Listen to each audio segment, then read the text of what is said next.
Hey everybody, I'm saying hello from the woods. My daughter's sleeping on my back here and I wanted to share with you what the woods gifted today. This is a basket here with some mushrooms. So these white ones are oyster mushrooms and you can recognize them by those gills underneath, and they really do kind of smell like fishy and oystery. They cook up so good. I chop them up and I like to put them just in like a simple saute with butter sauce because we just put everything in butter and eat it all up. It's really good with eggs. I like the way those tastes go together.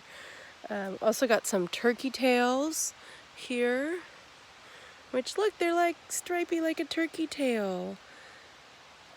Those are really good for immunity in this time of year.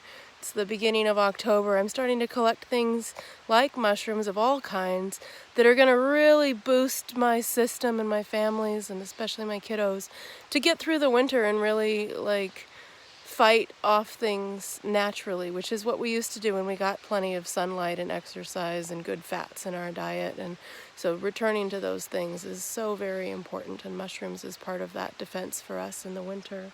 And the last thing I've got here, I'm going to be honest, this is my first time with this guy. This was a surprise in the forest here.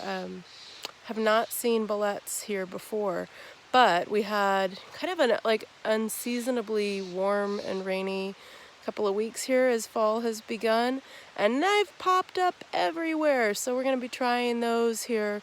I'll probably dehydrate them because they're kind of like fleshy inside. Here, I'll break one open so you can see the middle is sort of, it's solid and it's very kind of spongy. So I think these will be really good dehydrated. I dehydrated some lobsters a couple of weeks ago, and I'll just start kind of gathering together a little like magic soup mix. Not magic mushrooms in that sense. These are all edible and not hallucinogenic in any way.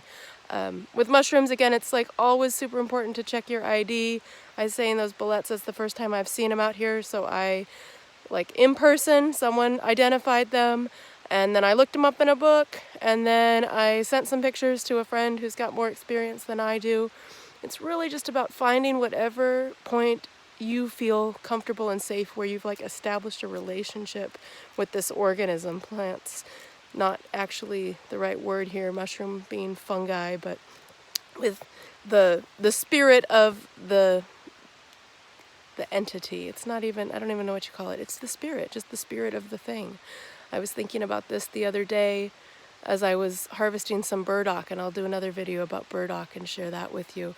But recognizing, when you take a root, or when you take, a fruit like a mushroom, it's like it was there and now it's in my basket and it goes home and it's not in the forest anymore. And sometimes I can feel a little like, ugh, about that. But it's not even about asking permission from that one root I'm about to dig or from this one mushroom that I'm about to collect. It's really, for me, about developing a relationship with the spirit of the plant or of this particular mushroom, and recognizing, like with burdock, and I'll share this with you, I'm going to dig you this one root because you've given me permission to, and I'm tending this as a patch. This is not one plant, it's a whole patch. So we have this area out here that we call the mushroom forest because mushrooms grow here. They just love it. It's wet and full of lots of litter, especially kind of, fir needles, and it's kind of dark and damp, and they just love it. And we're going to keep it that way so that the mushrooms stay, and they bless us with their fairy circles and their fruits and the smells and just all of the goodness that they have to offer. But it's really a relationship with the whole, and not just with this one mushroom. May I cut you? It's the whole. And they will tell you when they're done. I'll share a story with you. A few weeks ago, we were out here, the women that come each month to Wildcraft, Wild Women's Wildcrafting on Crabtree Creek, if you're on Facebook. And we were talking about kind of, when it's a yes and when it's a no to harvest. And we were like bringing some oysters down off of a standing, kind of a snag. It was a dead tree, and there were this beautiful flush of oysters growing all the way up it. And, taking some, and some of these women were rather new to foraging. We were talking about, when do you know that it's enough? It's like, well, it's a relationship, it's a dialogue.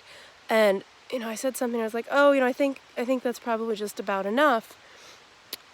And she kept cutting, and then just then it was like the tree kind of got her attention and just dropped a piece of bark out of nowhere. This piece of bark fell and just like knocked on her. Like, we're done, it's over, that's enough. So listen to what these plants and magical fungi beings are telling you. Listen to their spirits and really invite them into your life. Invite them in broths and in teas and dried and in soups and every which way you can tincture these things. Just really hold them close to your heart and spread the love, because that's what they do. All those little spores, they want to be spread. So help them with that. They love it. They love it. They love it. They love it. And I love you. Mwah. Be well and always. Bye.